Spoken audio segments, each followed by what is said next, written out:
नमस्कार फ्रेंड्स, मोर नुआ ब्लॉग को मुझे समस्त को स्वागत करुच्ची। आमे बुर्लार साइंस पार्क बुली सारा पर आमे तारी पाखरे प्लानेटोरियम अच्छी तो प्लानेटोरियम जाइलु। प्लानेटोरियम भितर आमे वीडियो तो कुछ करने दिंतुनि तो मुझे बहुत कष्ट वीडियो करी तो आप समस्त देखिए आउ केमी कौन लगुच मत कहे। आम समस्त ये बसीचु टिकेट नापी बोली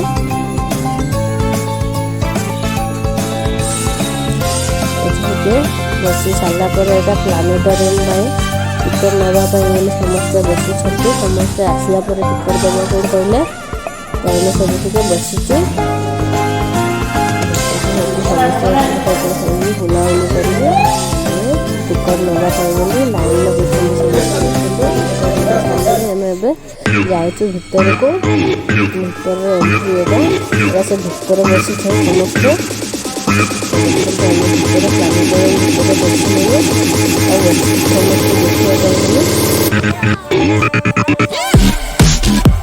प्लानेटोरियम भितर तो वीडियो तो बंद करा जाइथिला तो मुझे वीडियो कर दूसरी तो देखो केमी लगुच कमेंट समस्त कहिए। निर्मिति की गई, अंततः उनका नाश हुआ। जैसे जैसे विश्व लाख वर्षों में आकारमान में बढ़ता गया, वैसे वैसे वो पतला और विरल और ज्यादा ठंडा होता चला गया। सैकड़ों वर्षों पहले हमारा ये मानना था कि पृथ्वी ही विश्व का केंद्र है। बाद में विज्ञान ने ये साबित किया कि हमारा ग्रह और अन्य ग्रह दरअसल सूरज की परिक्रमा करते हैं। आज हम जान चुके हैं कि सूरज खुद एक तारा है, उन 4000 लाख तारों में से जिनसे आकाशगंगा बनती है।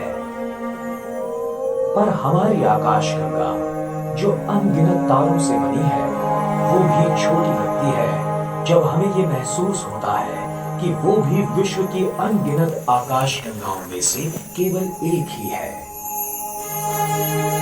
हमारे इस आकाशगंगा का निर्माण अरबों वर्षों पहले एक बड़े धमाके के बाद हुआ, मतलब अंदाजन 13.2 अरब वर्ष पहले।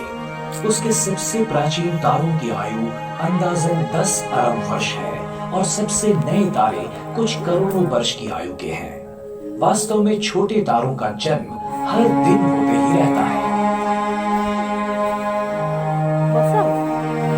हमारा सूरज मध्यम आयु का तारा है, उसकी आयु है 4.5 अरब वर्ष।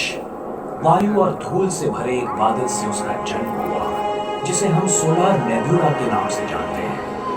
एक विस्फोटक तारे की मृत्यु हुई और उसमें से सूरज का जन्म हुआ।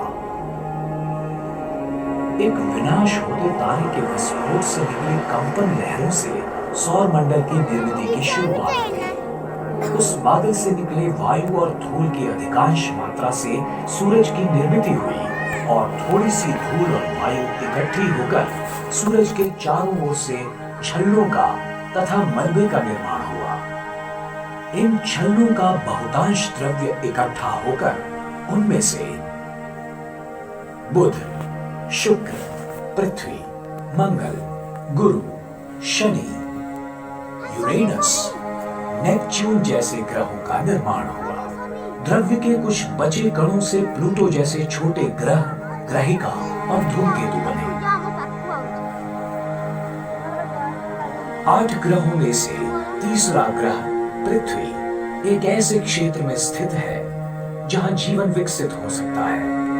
शुक्र की तरह वो सूरज से इतना भी नजदीक नहीं है जहां पानी उबलता रहता है, और वो इतना दूर भी नहीं है जहां पानी का बर्फ बन जाए, जैसे कि मंगल।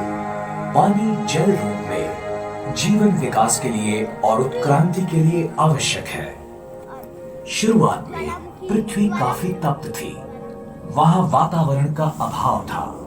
यथावकाश बासी हो गई, जिसका अंतर्भाग पिघली हुई शिला से बना था।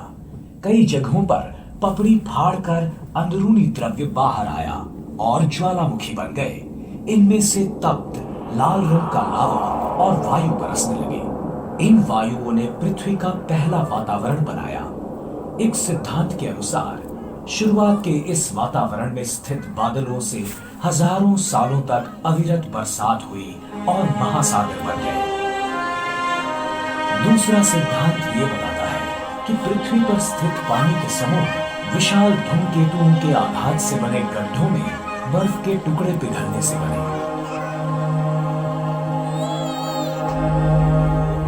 अगर आप हमारे ग्रह का जन्म आसमान से देखते तो नजारा कुछ इस तरह का होता।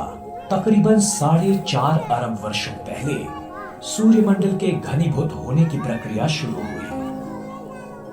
2000 करोड़ वर्षों के बाद पृथ्वी का निर्माण हुआ। 3000 लाख वर्षों बाद पृथ्वी पर वातावरण और महासागर बन गए। फिर 5000 लाख वर्ष बीत गए और नीले हरे रंग के शैवाल के रूप में जीवन के आदिम रूप प्रकट हुए।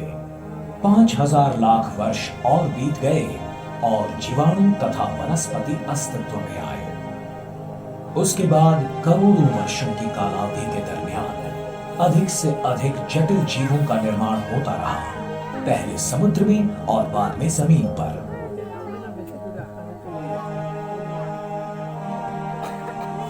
कुछ 2000 लाख वर्षों पहले डायनासोर्स जैसे महाकाय जानवरों ने पृथ्वी पर राज किया। फिर 700 लाख वर्ष पहले एक बड़ी ग्रहिका के विस्फोट से पैदा हुए मौसमी बदलाव के कारण उनका विनाश हुआ और सस्तन प्राणियों की उत्क्रांति की शुरुआत हुई।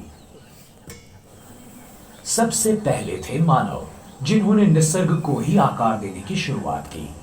हमारे पूर्वजों ने पत्थरों से हथियार बनाए, आग का उपयोग किया और खेती करना सीख लिया।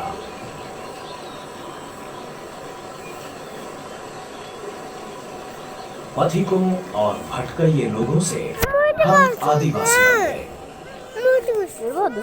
जैसे जैसे जीना आसान हुआ, वैसे लोगों में से 12 राशि चक्रीय नक्षत्र हैं।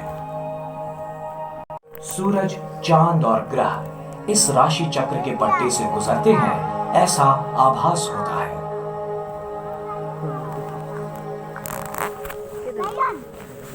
ठंड के दिनों में आसमान में सबसे सुस्पष्ट दिखने वाला नक्षत्र है आर्द्रा, ओरायन यानी शिकारी।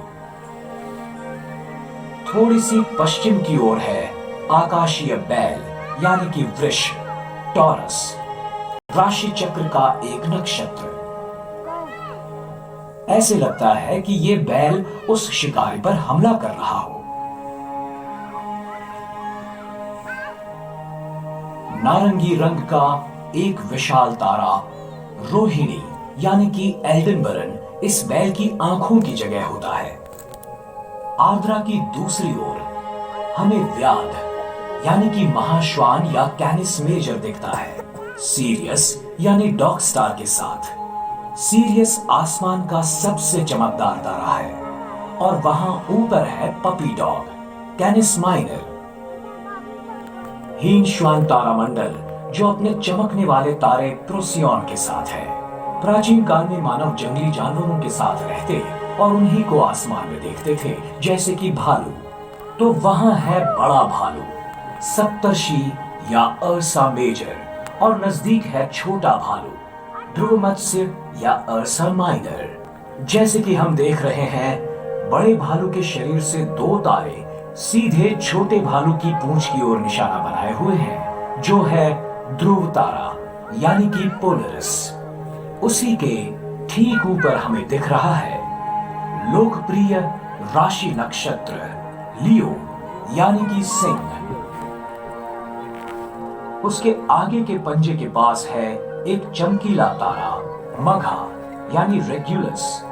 ये दरअसल 4 तारे हैं और पूंछ के नजदीक है गैनेबोला जो एक जवान तारा है। दक्षिणी आसमान में हम देख सकते हैं एक प्राचीन जहाज को, नौका मंडल को, जो है आर्गो। हमने इस जहाज को 3 नक्षत्रों में बांट दिया है। इस प्राचीन जहाज के पाल को कहते हैं वेला, इसका पिछला हिस्सा पपीज और नौतल को कहते हैं करीना।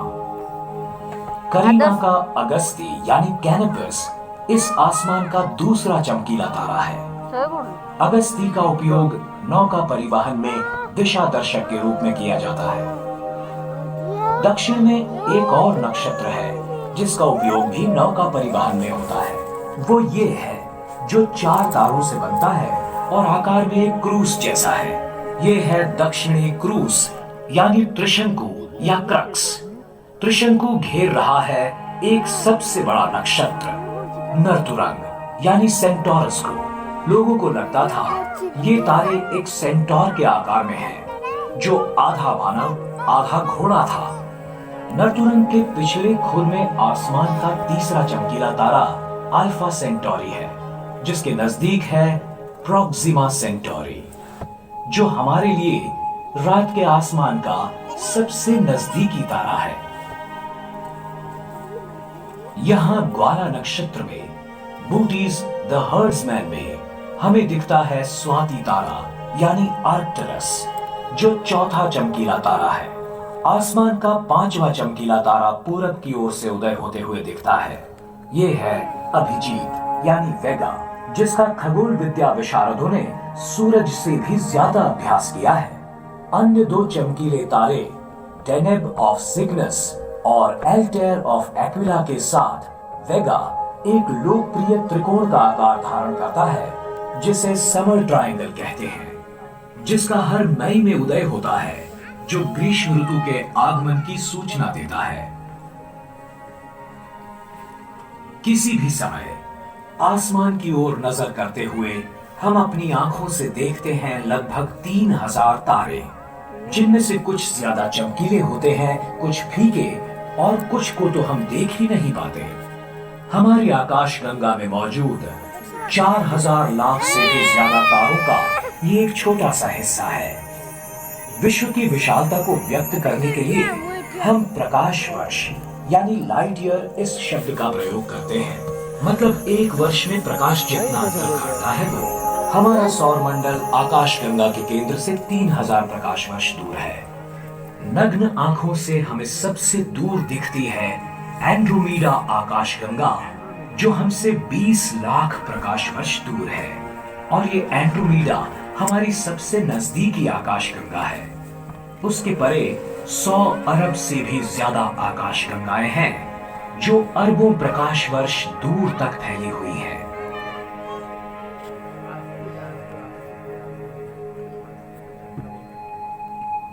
हमने हजारों वर्षों तक विश्व का निरीक्षण करके उसे समझने की कोशिश की है।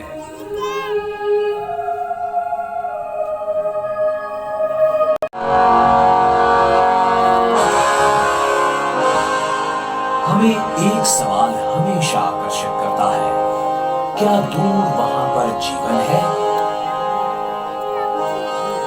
कुछ आसमान निरीक्षक सिर्फ उस अलौकिक प्राणी मात्रों के खोज में डूबे रहते हैं।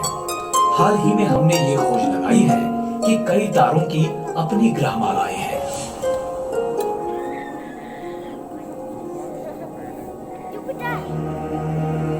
कुछ खगोल वैज्ञानिकों के अनुमान से विश्व में ऐसी अरबों जगह होंगी जहां जीवन संभव हो सकता है, पर अभी तक तो हमें विश्व में अन्य कोई जगह ऐसा कोई सबूत नहीं मिला है।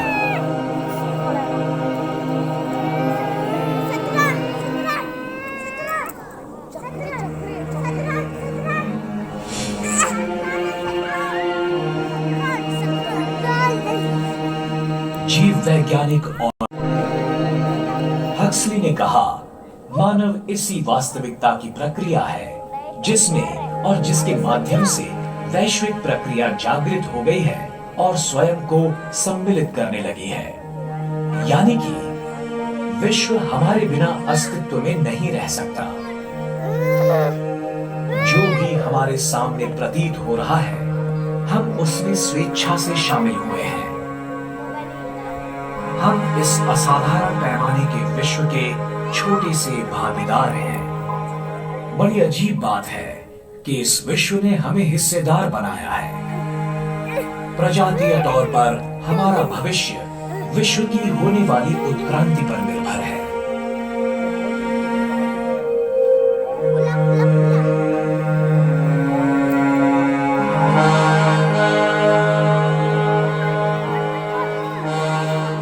आने वाली सदियों में पृथ्वी का ऋतुमान काफी मात्रा में बदलने की संभावना है। जो महाद्वीप एक दूसरे से अलग हो रहे हैं, एक दिन एक दूसरे से टकरा सकते हैं। इस टकराव में पुराने पर्वत नष्ट होकर नए उभर सकते हैं। डायनासोर्स के समय जैसा हुआ था, वैसे ही एक बड़ी ग्रहिका पृथ्वी पर गिर सकती है।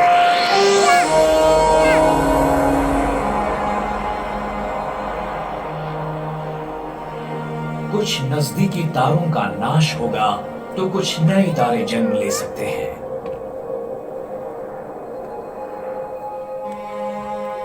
अरबों वर्षों के बाद सूरज भी एक महाकाय लाल गोले में प्रसारित हो सकता है और पृथ्वी तथा उसके परे सभी चीजों को समेट सकता है।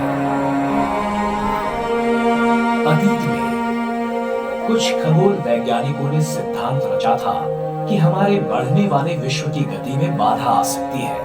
वो रुक सकता है और वो ढह भी सकता है। पर इस सिद्धांत पर भी सवाल उठाए जा सकते हैं और इसका कारण है खगोल वैज्ञानिकों की हाल ही में लगाई डार्क ऊर्जा या डार्क मैटर की खोज।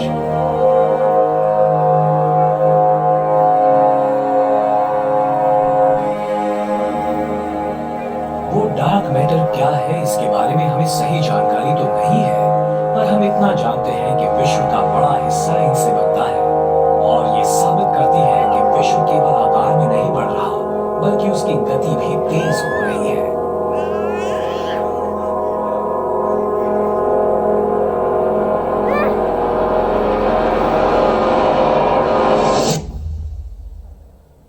जैसे ही एक महान रहस्य सुलझता है, दूसरा सामने आ जाता है। विज्ञान की यही तो सुंदरता है।